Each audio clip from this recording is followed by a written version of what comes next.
Every country on Earth carries debt. The United States currently owes over $38 trillion, the highest amount in its history. The European Union holds around $14 trillion, while Japan carries almost $9 trillion. Even nations wealthy in oil, like Saudi Arabia, or export giants like Germany and China, are all in deep debt. But here's the puzzle. If everyone owes money, then who is everyone owing it to? This is the Financial Historian, where economics, power, and the past intersect. And as always, the story is far more complicated than it first appears. Debt isn't merely a burden. It's the framework of the modern world. Every war, every boom, every collapse, every recovery, all of it is built on layers of borrowed trust. And if you trace the debts long enough, something unsettling becomes clear. The world doesn't owe money to one person or one group. It owes it to itself. But that doesn't mean everyone benefits equally. To understand how humanity ended up with over $315 trillion in total debt, nearly 3 times the size of the global economy, we need to go back to where national debt began. Not on Wall Street, but on the battlefield. The birth of national debt. In 1694, England was at war with France and running out of gold. The crown turned to wealthy merchants for help.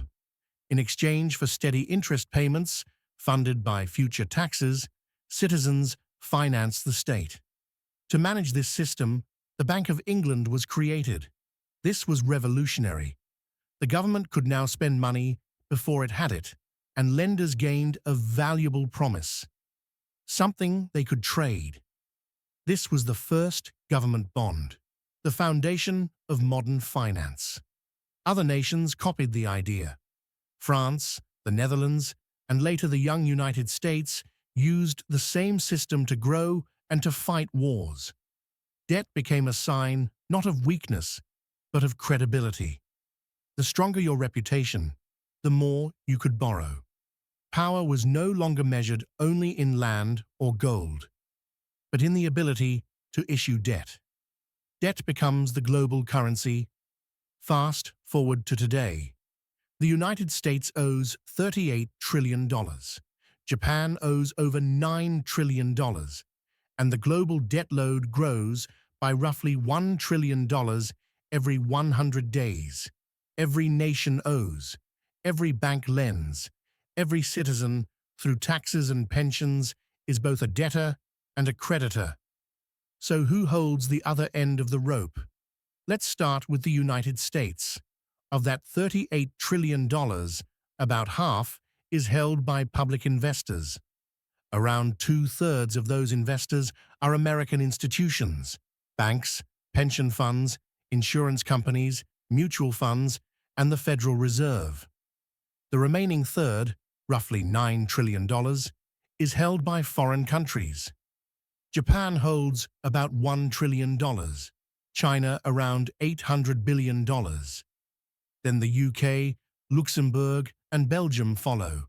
So yes, the US owes money to China. But that's only around 2% of the total. Most of America's debt is owed to Americans. The government issues bonds. Banks buy them. The Federal Reserve buys them back and creates new dollars in the process. Americans pay taxes, which fund the interest, which returns to American retirement accounts. It's a loop. The global debt web. This pattern isn't just American. It's global. Japan buys US bonds.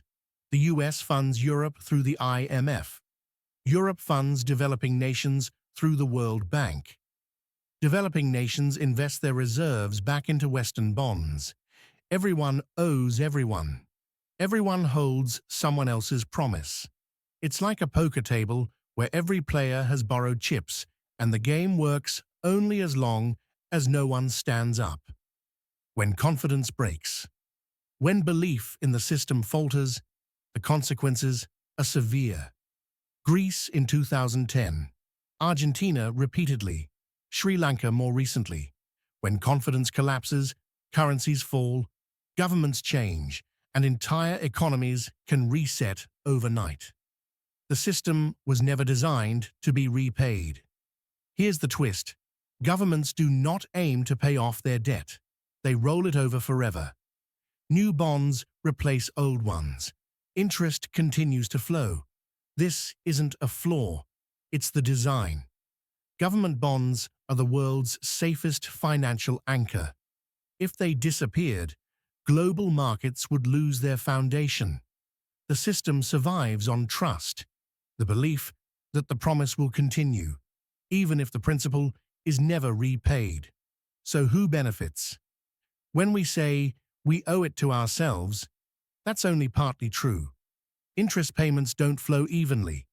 They move upward, from taxpayers to financial institutions and wealthy investors.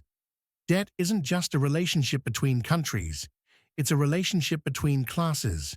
The system rewards those who own debt and burdens those who pay it.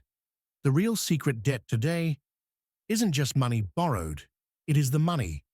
Governments issue it, banks multiply it, investors trade it, societies depend on it.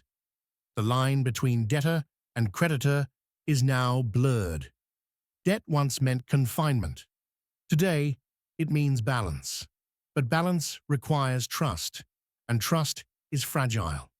If confidence breaks, the illusion ends, and we remember what debt has always been, a promise that may not last forever. If this shifted your perspective, hit subscribe. History leaves us clues, and I'll help you find them.